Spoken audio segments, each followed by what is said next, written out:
이 영상은 영어 자막을 지원합니다. 하단 톱니바퀴를 눌러 유튜브 자막을 켜주세요. 안녕하세요, 미스터 네비입니다. 오늘은 에픽7에 이제 갓 입문하셨거나 신경 쓰지 않으면 모르고 지나칠 수 있는 팁을 한 번에 모아 알려드리려고 합니다. 지금까지 만든 팁 영상을 하나로 모았다고 보면 될 것 같네요. 시작하기 전에 우측 하단 구독과 좋아요, 알람, 댓글 부탁드립니다. 그럼 시작할까요? 가장 먼저 영웅 스킬의 버프와 디버프 수치에 대해 알아보겠습니다. 먼저 버프입니다. 공격력 증가, 공격력의 50%를 올려줍니다. 공격력 증가 대, 공격력의 75%를 올려줍니다. 방어력 증가, 방어력의 60%를 올려줍니다. 속도 증가, 속도의 30%를 올려줍니다. 치명 확률 증가, 치명 확률을 50% 올려줍니다. 치명 피해 증가, 치명 피해를 50% 올려줍니다. 지속 회복, 턴 시작 시 최대 생명력의 15%만큼 회복합니다. 은신, 다른 아군 영웅이 모두 죽을 때까지 타겟팅 되지 않으며 광역 공격을 받을 경우 받는 피해량이 50% 감소합니다. 이때 은신이 해제됩니다. 치명 확률 저항, 치명타 공격을 받을 확률을 50% 줄여줍니다. 반사, 받은 피해량의 30%만큼 되돌려줍니다. 디버프에 대해서도 알아볼까요?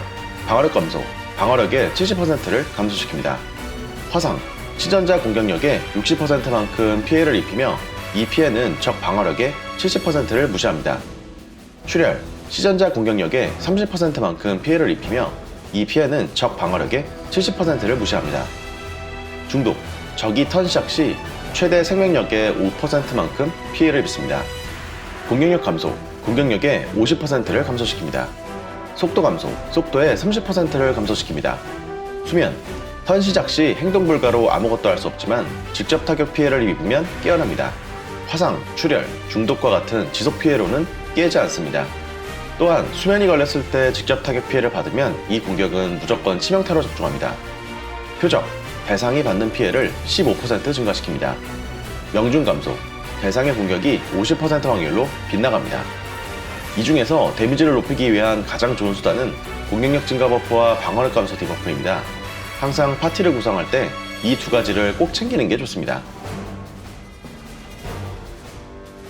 에픽7은 유명 턴제 RPG인 서머너즈 워에서 시스템을 많이 차용했습니다. 효과 적중을 어느 정도까지 맞춰야 하나에 대해 지금까지 개발자가 명백히 밝힌 것은 없습니다. 다만 유저들이 서머너즈 워 시스템을 바탕으로 여러 실험을 한 결과 다음과 같은 결론을 냈습니다. 효과 적중은 보스의 효과 저항에서 절대 저항 15%를 뺀 값이 가장 적정하다. 효과 적중이 적의 효과 저항보다 높아도 저항할 수 있다. 이게 바로 절대 저항이다. 와이번 11단계를 예로 들면 와이번의 저항은 70%이므로 효과 적중은 55%까지만 맞추면 된다. 에픽7에는 총 4가지의 데미지 타입이 있습니다. 일반, 100% 피해를 입히며 보통 크기의 회색 숫자로 표기됩니다. 강타, 130% 피해를 입히며 일반보다 큰 크기의 회색 숫자로 표기됩니다. 치명타, 기본 150%, 자신의 치명 피해 수치만큼 피해를 입힙니다. 빗나감, 75% 피해를 입히며 디버프를 포함한 모든 부가 효과가 걸리지 않습니다. 단 쿠르리의 3스킬처럼 직접 타격하지 않는 스킬의 경우 적중할 수 있습니다. 이런 데미지 타입을 잘 기억해주세요. 다음은 속성 우위에 따른 효과입니다. 화염은 자연에 강하고 자연은 냉기에 강하며 냉기는 화염에 강합니다. 빛과 암은 서로 영향을 받습니다. 속성이 유리할 때 110% 피해를 입히며 데미지 유형이 강타로 적중할 확률이 높습니다. 또한 치명 확률이 15% 증가합니다. 많은 유저들이 뉴비에게 치명 확률을 85%까지만 맞추라고 하는 이유는 바로 이런 이유 때문입니다. 속성이 불리할 때 100% 피해를 입히며 50% 확률로 공격이 빗나갑니다. 공격이 빗나가면 디버프를 포함한 모든 부가 효과가 걸리지 않습니다. 아레나에서 월광 영웅이 유리한 이유는 바로 이것 때문입니다. 시면에서 자주 쓰는 신수의 데미지에 대해서도 알아보겠습니다. 알카서스, 적 최대 생명력의 10%, 그리고 아군 전체 공격력의 45%만큼 피해를 입힙니다. 이때 신수의 힘 버프는 공격력과 치명 확률을 20%씩 올려줍니다. 재온, 적 최대 생명력의 20%, 그리고 아군 전체 공격력의 80%만큼 피해를 입힙니다. 방어력 감소 디버프는 적 방어력의 70%를 감소시키며 적이 저항할 수 있습니다. 소울도 많이 들어가고 적이 저항할 수 있다는 점 때문에 재온은 많이 사용되지는 않습니다. 크롬크루스, 적 최대 생명력의 12%, 그리고 아군 전체 공격력의 70%만큼 피해를 입힙니다. 아군 영웅의 스킬 쿨타임을 1턴 감소시킵니다. 이 중에서는 알카서스를 가장 많이 씁니다. 소울이 30개밖에 들어가지 않아서 더 자주 쓸 수 있고, 신수혜인 버프로 아군 영웅의 데미지도 높일 수 있으니까요. 한 번에 소울 90개를 모았다가 3번 연달아 쓰는 경우도 있습니다. 간혹 키리스의 중독 스킬을 몰아서 써야 할 때 크롬크루스를 활용하기도 합니다. 쫄작은 직접 실험한 결과를 바탕으로 다음과 같이 정리합니다. 빌트레드와 같은 쫄작에 유리한 영웅을 가진 친구를 사귀세요. 친구는 경험치에 영향을 미치지 않습니다. 쫄은 많을수록, 만렙은 적을수록 얻는 경험치 총합이 높습니다. 따라서 한 마리보다 4마리의 쫄을 넣고 돌리는 게 가장 효율이 좋습니다. 4마리를 넣는 이유는 친구만으로 돌리는 경우입니다. 기가 판타스마와 메가 판타스마는 승급 시 1레벨이 추가되기 때문에 일반 쫄보다 우선으로 키워주세요. 빌트레드, 무투가켄, 세즈, 클라리사, 벨로나가 쫄작에 매우 특화된 영웅입니다. 만약 광역공격 중심의 영웅이 없더라도 자신이 가진 가장 강력한 딜러와 친구 영웅, 힐러를 동반해 쫄작을 해도 무방합니다. 쫄작은 에픽7 육성의 시작이자 끝입니다. 쫄작 영웅의 스펙을 먼저 맞춰주면 좋습니다. 간혹 쫄작을 어디서 해야 하는지 물어보는 분이 있습니다. 쫄작은 자신의 영웅이 육성을 찍는 데 필요한 전설 촉매제를 얻을 수 있는 곳에서 진행합니다. 특히 각 지역의 기여도 교환소에서 일주일에 2개씩 구매할 수 있으니까 여러 지역을 골고루 도는 게 중요합니다. 장비를 강화할 때 다음을 명심하세요. 모든 아이템은 9강까지 필요한 경험치가 적고 이후부터 필요한 경험치가 매우 많아집니다. 따라서 모든 아이템은 9강까지만 강화한 후 부가 옵션이 잘 떴다면 계속하고, 아니라면 다른 아이템에 재료로 먹이시면 됩니다. 아이템 강화 시 골드를 아끼려면 강화석, 일반, 고급 아이템 순으로 강화 재료를 쓰시면 됩니다. 같은 아이템 레벨일 때 등급에 상관없이 강화 경험치는 같습니다. 하지만 판매할 때는 등급이 높을수록 골드를 더 많이 받을 수 있습니다. 따라서 희귀 아이템부터는 가급적 판매하는 게 좋습니다. 다만 목걸이와 반지 장신구는 강화 재료를 얻기가 어렵기 때문에 팔지 말고 전부 강화 재료를 쓰세요. 장신구 강화석은 미궁을 돌아오는 고대 동전으로 상점에서 구매하세요. 장신구 뽑기는 하지 마세요. 만약 이미 강화한 아이템을 처분해야 한다면 다른 아이템에 강화 재료를 쓰세요. 골드는 되찾을 수 없지만 투자한 경험치는 55%만큼 회수할 수 있습니다. 미궁에는 후치, 모험 3-4, 디루브란에는 고블린 상인이 있습니다. 매일 새벽 3시마다 판매 목록이 갱신됩니다. 여기서 파는 아이템은 매우 비싸므로 대부분 구매하지 않아도 됩니다. 하지만 먹거리, 반지, 아티팩트 강화석은 구할 수 있는 곳이 매우 제한적이라서 골드 여유가 된다면 하루에 한 번씩 들려서 사놓는 것도 좋습니다. 고블린보다는 후치가 싸기 때문에 후치를 더 많이 이용하세요. 비밀상점은 확인한 시간을 기준으로 1시간마다 한 번씩 판매 목록을 갱신합니다. 예전에는 좋은 아이템을 먼저 구하기 위해서 비밀상점을 하늘석으로 계속 갱신하기도 했는데 지금은 확률이 예전보다 못하다는 평이 많아서 굉장히 비효율적입니다. 1시간에 한 번씩 확인하면서 좋은 아이템이 뜨거나 성역의 책할피 정도만 구매하면 됩니다. 머라고라는 에픽7에서 가장 희귀한 자아입니다. 캐릭터를 강화할 때 반드시 필요하고 주로 시면에서 보상으로 많이 줍니다. 또한 2주마다 한 번씩 패키지로 판매하고요. 스킬을 강화할 때 보통 영웅의 스킬 쿨타임 감소까지는 찍어주는 게 좋습니다. 특히 디버프를 걸 수 있는 딜러나 버프를 걸 수 있는 힐러는 반드시 해주는 게 좋습니다. 물론 영웅마다 이건 다르기 때문에 위카드의 영웅 공략을 참고하시기 바랍니다.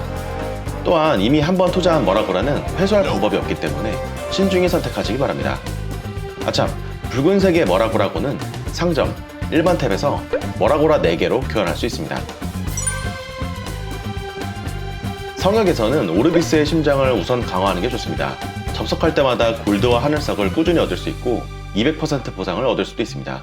이게 쌓이면 무섭거든요. 다음으로는 상점, 정복 점수 탭에서 아레나 점수로 얻을 수 있는 88레벨 아이템을 구매하기 위해 지휘본부 병영을 강화해주세요. 전쟁 임무 중 자신의 플레이 스타일에 맞는 미션을 골라서 꾸준히 들려주면 정복 점수를 상당히 많이 얻을 수 있습니다. 그 이후에는 정령의 숲에서 정령섬 확장을 해주시고 마지막으로 강철 공방에서 전부 다 찍어주시면 됩니다.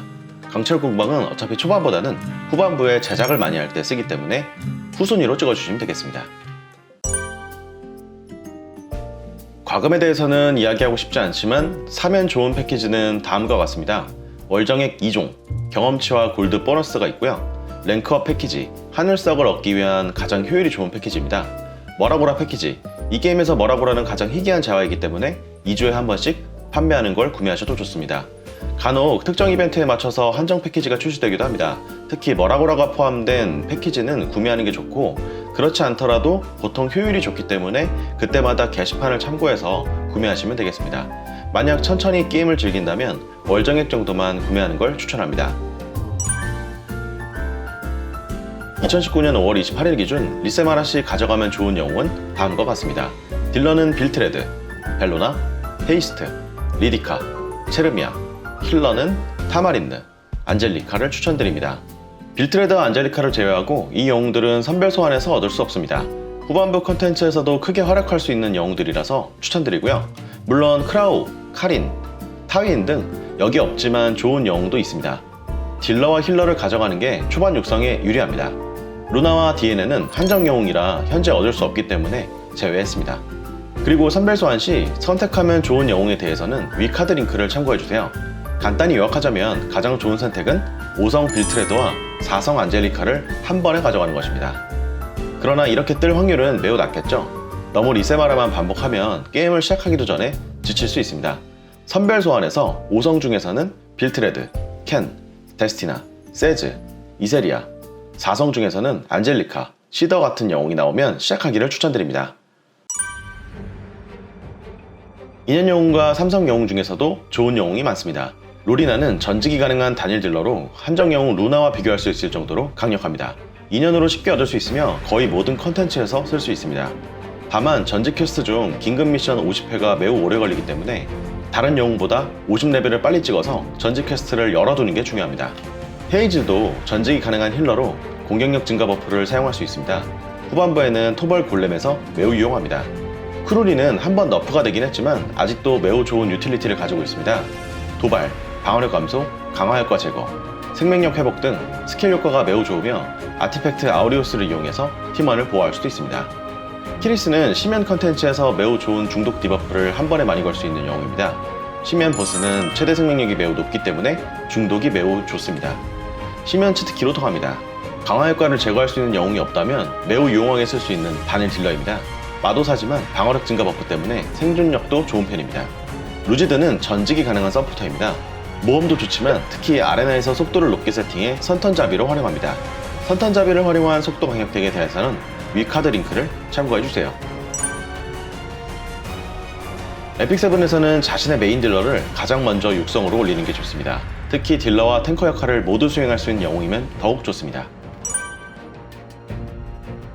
모험의 각 지역을 돌다 보면 한 지역당 하나씩 황금 상자가 있습니다.